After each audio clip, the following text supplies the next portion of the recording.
Are the Arizona Coyotes better than their record suggests? And could they give the Oilers a bigger run for their money than you think? We will talk about that and much more on today's episode of Locked On Oilers.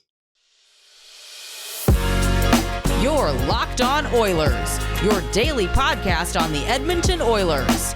Part of the Locked On Podcast Network, your team every day. Hello and welcome back to Locked On Oilers, part of the Locked On Podcast Network, your team every day. I am your host and former Oilers Game Day producer, Brett Holden. As mentioned on today's episode, we're going to start off with a little bit of a preview of Wednesday night's game against the Arizona Coyotes as a late 8:30 puck drop at Rogers Place. Mountain Time, what is going on there? But could the Arizona Coyotes be better than we think? And are the Oilers in a little bit of trouble heading into tomorrow? We will talk about that. Also on today's episode, Vincent Desharnais. Did the Oilers miss Vinny against the San Jose Sharks? And what has he brought to the Oilers in his first 25 games as an NHL player? We will talk about that. And to wrap up today's episode, we will head down to Bakersfield for our Bakersfield Condors Report, where since the last time we talked about them, a new face in the lineup and one of their best players also leaving. So we will talk about that and much more on today's episode of Locked On Oilers.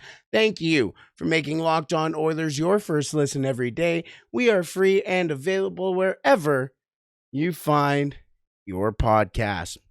Alrighty, let's get into Wednesday night's matchup against the Arizona Coyotes, as the Coyotes are coming into town after a tough 2-1 loss against the Winnipeg Jets. I was going to say it's at 8:30, so calm down, Arizona. You did not lose. In fact, you did not lose big. You did lose to the Winnipeg Jets 2-1, but the Winnipeg Jets have been struggling a little bit, but they're a team in a playoff position. The Arizona Coyotes' last loss before this game was a 3-2 loss to the Colorado Avalanche. Other than those two losses, in the last 8 games, the Arizona Coyotes have won 6 of those 8 games, including games against the Chicago Blackhawks, Vancouver Canucks, Calgary Flames, Minnesota Wild, Nashville Predators, and the St. Louis Blues. Now, you can say what you want to say about Chicago and Vancouver. That's fair, and those are also comparable teams to the Arizona Coyotes. However, Calgary fighting for a playoff spot, depends where they are really each day, but that's a tough team to go out and play against. The Minnesota Wild, one of the best teams in the Central Division, fighting for that top spot in the Central Division. Nashville Predators also in a playoff spot, fighting for a playoff spot, have a couple of games in hand on the teams in the wild card spot right now. So these are tough teams to play against, and their only 2 losses have been 1-goal games to teams who have been some of the best teams at times in the NHL in Colorado and Winnipeg. Now, we'll get back to the Arizona Coyotes in a second, but I do want to talk about the Edmonton Oilers' optional skate, and I put in brackets today, as Glenn Gulletson coached the optional skate again in brackets for the Oilers today, as here's who the forwards were for the Edmonton Oilers. You tell me who's not there. Evander Kane, Zach Hyman, Kyler Yamamoto, Matthias Janmark, Warren Foegele, Klim Kostin, and Nick Bjugstad were all on the ice for the Oilers. For the forwards, defensemen included Brett Kulak, Vinny Desharnais, Evan Bouchard, Philip Broberg, and Cody Ceci. And both goaltenders were on the ice. Stuart Skinner was in the starter's net. There you go. I gave you a couple of seconds to think. Yes, it was McDavid, Draisaitl, Ryan Nugent-Hopkins, Darnell Nurse, and Matthias Ekholm, all missing practice. Optional skate, I should say, today. But that's expected after a game like that. A big, high emotional game. Darnell getting the game winner. Ekholm getting 2 goals in that game. It was an emotional win. You kind of need those players down the stretch in the playoffs, so fair enough, get them their time off. However, let's get back to the Arizona Coyotes. This Arizona Coyotes team has some pretty interesting players, and you see the outcomes of their most recent games, those 6 wins in those the last 8 games, excuse me. They have piled on the draft picks. They have 21 draft picks in the first 3 rounds from this year to 2025. So in 2023, 2024, 2025, the first, second, and third round picks, we will see the Arizona Coyotes 21 times. That is mortgaging the future. And I mention that because at the top of their list for the point getters are obviously very young players, but players that you can build your team around. Clayton Keller, heading into tonight's game against the Winnipeg Jets, 32 goals, 43 assists, 75 points.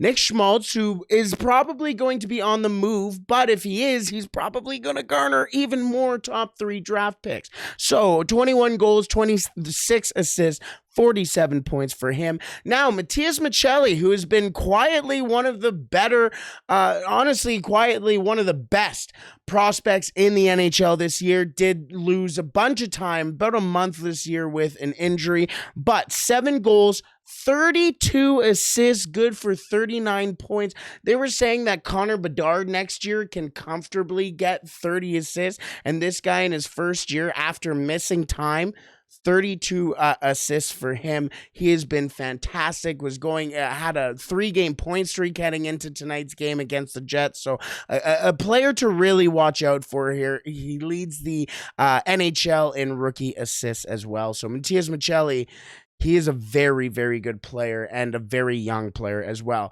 Lawson Krause is finally figuring his way around in the NHL. 22 goals, 16 assists, 38 points. And the same thing with Barrett Hayton. 14 goals, 23 assists, 37 points.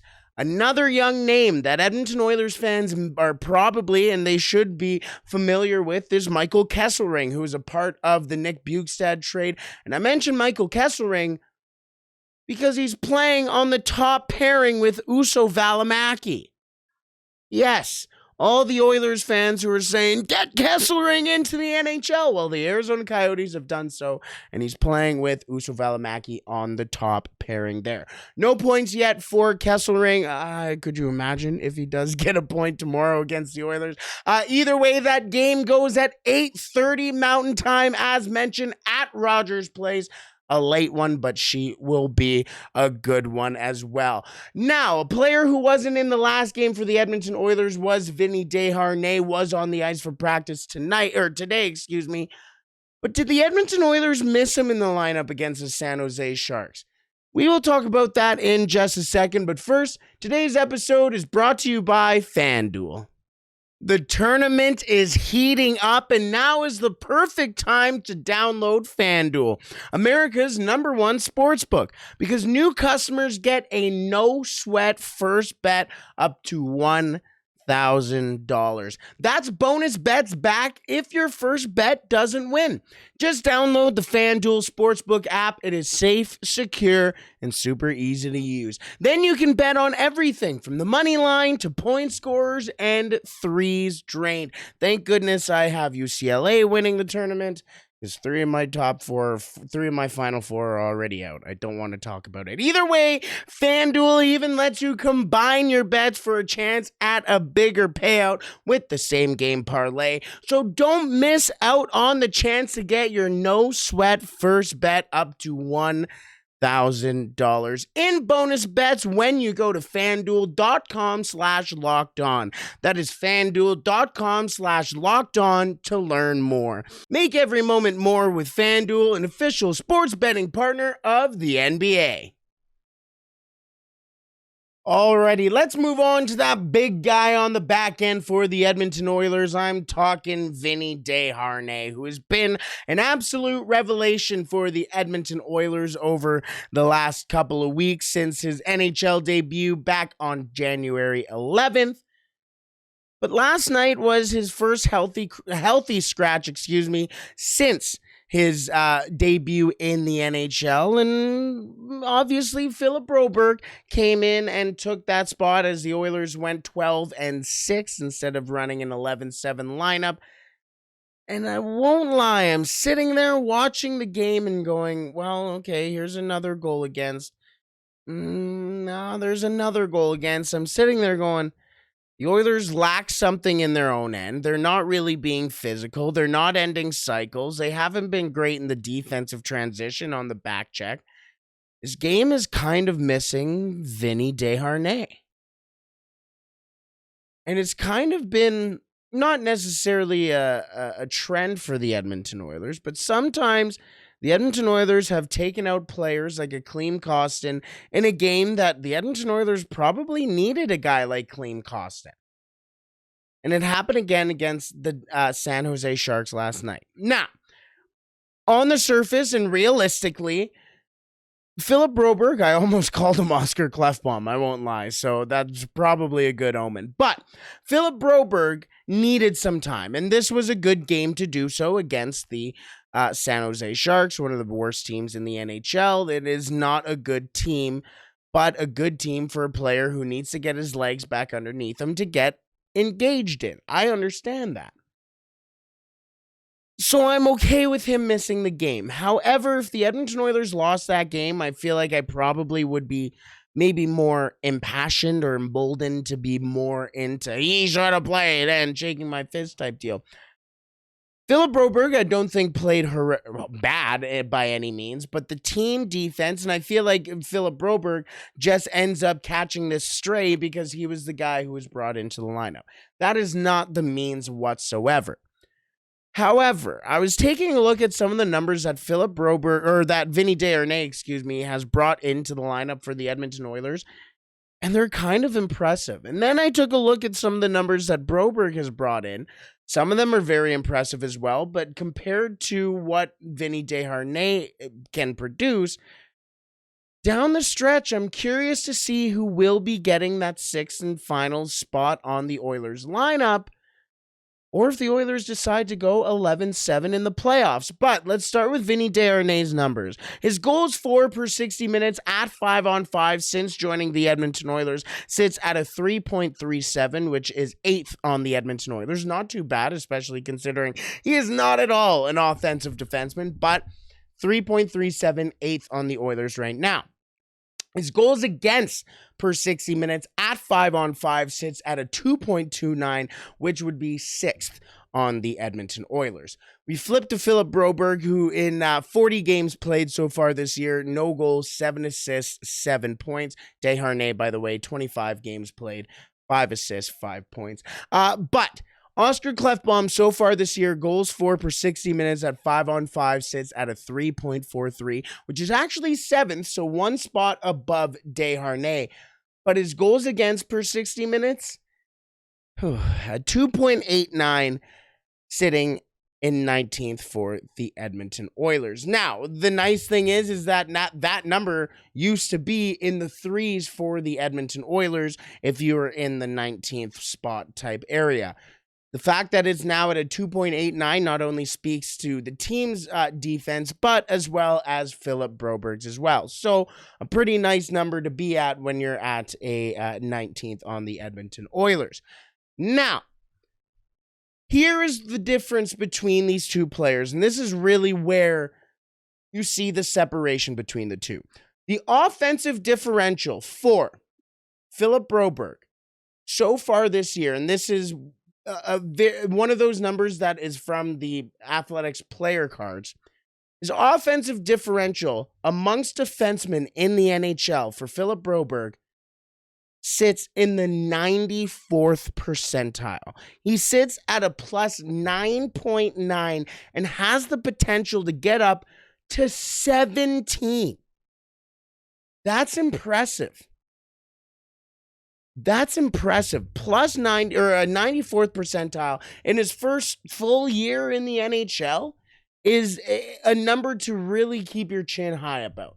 However, on the flip side, Vinny Desharnais, since he joined the Edmonton Oilers on January 11th, the Edmonton Oilers goals against per 60 minutes while shorthanded sits at a 6.86.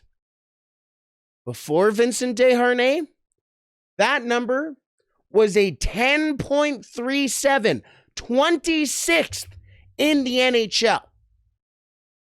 That 10.37 since Vinny Desharnais has joined the Edmonton Oilers has gone down by -4, 3.8.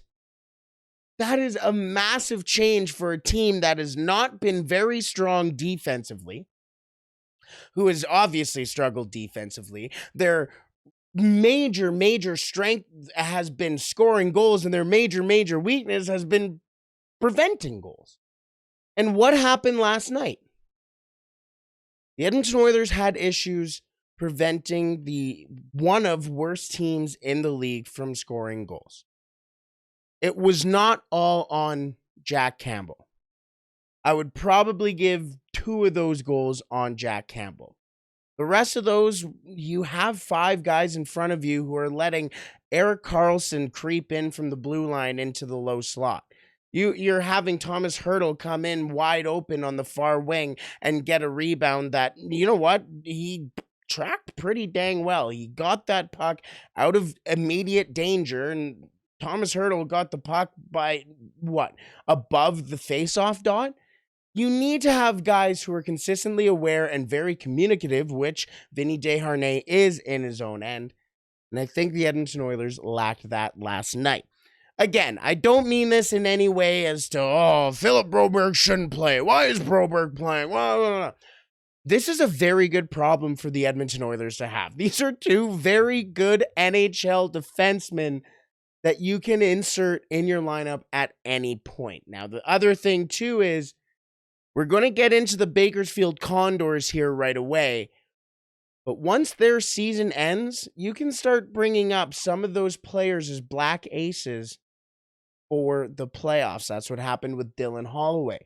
Who will be some of those players the Edmonton Oilers will bring up for playoffs? We will talk about that in just a second in our Bakersfield Condors report. But first, today's episode is brought to you by Built Bar. Looking for a delicious treat but don't want all the fat and calories? Then you gotta try Built Bar. Listen, I know we're approaching April, and hopefully you're still sticking with your New Year's resolutions like I am. I'm clearly eating healthier, right? But if you're like me and wanted to eat healthier but didn't want to sacrifice taste, then Built Bar is exactly what you need. With Built Bar, healthy is actually tasty. Seriously, there is no way. I don't understand how they make it so delicious, but they are still so good for you. Perfect for that New Year's resolution that is still rearing its ugly head. I don't know how they do it, but what really makes them perfect is their 100% real chocolate. Yes, I said real chocolate, and probably if you combine that with their unbelievably delicious flavors like churro, peanut butter brownie, and coconut almond, yeah, that's probably going to make for a pretty dang good bar. But they are also so good for you. I'm talking 130 calories, 4 grams of sugar, and a whopping 17 grams of protein. It is good for you. It is delicious. It is healthy. And you can find a box at any participating Walmart or Sam's Club. You can thank me later. Alrighty, let's wrap up today's episode with the Bakersfield Condors report. Starting off with the month of March not being too bad for the Condors. 5 wins, 3 losses, and none of them coming by way of overtime or shootout. All 3 losses coming in regulation.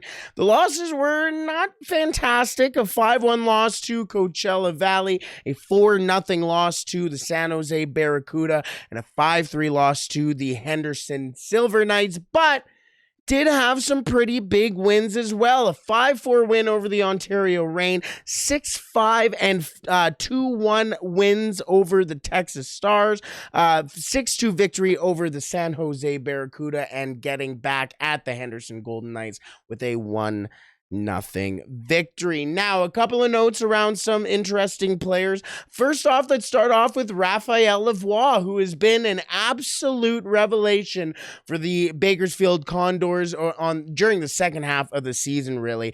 He's playing top-line minutes right now with the Condors, with James Hamblin and Seth Griffith, who is the leading point getter right now for the Condors. That has been a great line for the Condors right now as well.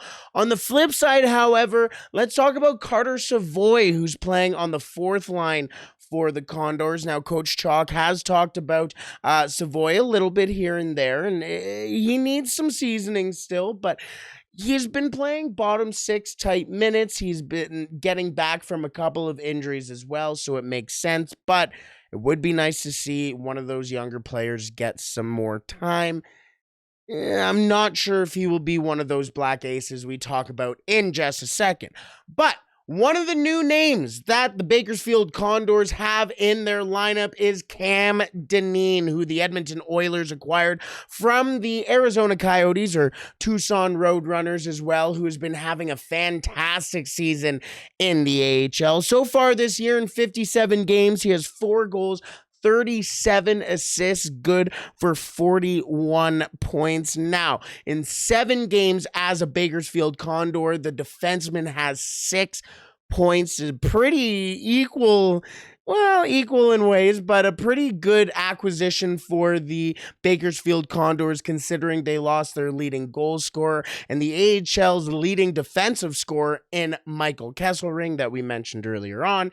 He is now playing top line minutes with the Arizona Coyotes, so pretty fast how the world can come at you. But Cam Dineen has been fantastic. Now, him and Tyler Benson are considered, I believe, Class 6 free agents. I believe that's the right class. Excuse me if I'm incorrect. But that means that they have not met the NHL requirement for the amount of games that you can play before you're considered an unrestricted free agent. However, their contract has ran long enough. They're past the age of, I believe you have to be 26 or 25 to be considered a Class 6. So, they need to be signed by the Edmonton Oilers by free agency, essentially, or they become unrestricted free agents instead of restricted free agents. So a name to watch out for, Cam Dineen, and of course as well, Tyler Benson as well. Xavier Bourgault has been having a pretty solid season for the Bakersfield Condors this year. However, he did take a high hit against the San Jose Barracuda just last week, early in the second period, and he hasn't played since. He has been injured. Wasn't in the game yesterday as well, where against the Henderson Silver Knights, where they went 11-7 in that game because of the injuries that they are withstanding. Now, the Bakersfield Condors currently sit 10 points out of the playoffs, and it's very unlikely that they will be able to make that a possibility. So once the AHL season starts, the Edmonton Oilers and the playoffs start, the Edmonton Oilers have an opportunity to bring up a certain amount of players, not necessarily roster players, but they can be on, an unspoken taxi squad type deal. They're just around the team. They're called Black Aces. And last year, the Edmonton Oilers had some pretty interesting ones, including Dylan Holloway. We know how that has turned out, and he did get into the final game of the season, or one of the last games for it was the finals game. I think it was game 4 of the Western Conference Final. Now, there are some pretty interesting names that'll be coming up. We know that James Hamblin will likely be coming up in that group. You look at probably Philp will be coming up with that group as well. Seth Griffith, who has been a fantastic player for the Condors this year, 17 goals, 37 assists, 54 points. He'll come up as well. Cam Dineen, I'll be interested to see if he comes up too, but the names that I would be most interested to see, Xavier Bourgault, he's hopefully healthy by then, so we shall play it by ear there. But Raphael Lavoie, who has been a very good player for the Condors this year, but especially in that second half. There has been development issues with him over the last couple of years. The Oilers selected him in the second round a couple of years ago, and a guy who is believed to have first-round talent. Now, so far this year, 22 goals, 38 points with 16 assists for him. He has been really turning it on down the stretch. I don't think will be inserted into the lineup unless the Edmonton Oilers absolutely need to, but he's a name to watch out for because I watched this guy a lot in juniors and I really liked I thought he was a fantastic junior hockey player, but my concern is how his game will translate into an NHL role. He has the touch of this goal scorer. You can see that he obviously can finish. My concern is when he gets into board battles. He has a big body, but especially when he was in juniors, he wasn't really grown into that body yet. He wasn't big enough really to work in those corners. He was big, he was tall, but sometimes he got outworked by smaller defensemen who were bigger and, well, could outwork him because they had to go into corners with big guys all the time. Raphael Lavoie, obviously, he's seeing a big growth in his game. That will be the biggest thing for me to see if he can really develop in that way so he can become a successful NHLer. Ty Tullio will be another interesting name to watch for the Bakersfield Condors and the Edmonton Oilers when it comes to the Black Aces. He has 13 goals this year and has been a very quietly good player for that team. Does all the things right. He works with the motor, and Bruce Kurlock, who writes for Oilers Nation and does a lot of work around the Bakersfield Condors, he said that if Tyler Tullio ever makes it as an original or a consistent role in the NHL with the Edmonton Oilers, he's going to become a fan favorite. He's a buzzsaw. He goes and hits. He creates energy. He can score. He can play in his own end. He plays on the penalty kill. He's a he's almost what Kyler Yamamoto, the expectations that Kyler Yamamoto has, but just with a little bit more edge. And I really like Tyler Tullio. I loved the pick. He was selected in the same draft that the Oilers selected all of those forwards in, including Dylan Holloway and Carter Savoy. So he was in that draft class, a pretty good draft class for the Oilers, including Matvei Petrov was also in that draft for the Oilers too. Justin Bailey will be another player to watch out for too. He has been another revelation. He was signed to a pro deal in January, but he was playing on an amateur deal heading into that. The Edmonton Oilers actually signed him to a professional tryout at the start of training camp. He never did get into a game there. I believe he suffered an injury, got into Bakersfield late, but since then he has really turned it on. 15 goals for him so far this year, 27 points too. So the Oilers do have players coming up now. The thing to remember, of course, is this is by no means a promise that they will play, but they're options for the Oilers. So, again, 10 points out of a playoff spot. Not likely that they're going to make the playoffs, but some pretty fun hockey and some pretty fun storylines to watch down the line. Alrighty, enough of me murmuring on. Let's finish today's episode. We're not moving on. We're finishing today's episode. The Arizona Coyotes come into town tomorrow night for an 8:30 Mountain Time puck drop at Rogers Place. She'll be a late one, but she's going to be a fun one. Until then, we are going to have a preview of the game on tomorrow's episode. Until then, stay safe. Don't do anything I wouldn't do. Party on from yesterday's win and play La Bamba, baby.